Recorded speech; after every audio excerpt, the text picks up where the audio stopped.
പത്തനംതിട്ടയിലെ നഴ്സിംഗ് വിദ്യാർത്ഥിനി അമ്മു സജീവന്റെ മരണത്തിൽ ദുരൂഹത ആവർത്തിച്ച സഹോദരൻ മരണത്തിൽ ഗൂഢാലോചന നടന്നതായി സംശയിക്കുന്നുണ്ടെന്ന് സഹോദരൻ അഖിൽ സജീവൻ പോലീസിന് മൊഴി നൽകി.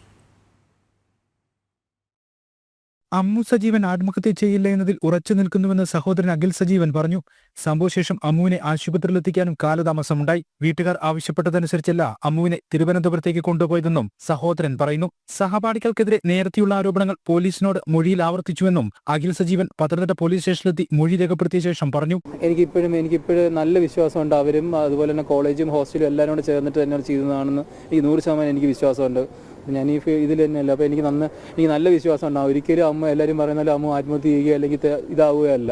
അവർ കൊന്നത് തന്നെയാണെന്ന് എനിക്ക് 100% ഞാൻ ഇപ്പോഴും വിശ്വസിക്കുന്നുണ്ട്. അവർ ഒറ്റ കാര്യത്തിൽ മാത്രം ഞാൻ വിശ്വസിച്ചിരിക്കുകയാണ്. അതേസമയം സംഭവത്തിൽ ദുരൂഹത പുറത്തു കൊണ്ടുവരണമെന്ന് ആവശ്യപ്പെട്ട് പ്രതിഷേധം ശക്തമാവുകയാണ്. ചുട്ടിപ്പാറ SME കോളേജിലേക്ക് KSU നടത്തിയ പ്രതിഷേധ മാർച്ച് അക്രമാസക്തമായി. പ്രവർത്തകരെ പോലീസ് അറസ്റ്റ് ചെയ്ത് നീക്കി. പത്തനംതിട്ട ജില്ലയിൽ നാളെ KSU വിദ്യാഭ്യാസ ബന്ദ് ആഹ്വാനം ചെയ്തിട്ടുണ്ട്. സംസ്ഥാന വ്യാപകമായി പ്രതിഷേധവും നടത്തും.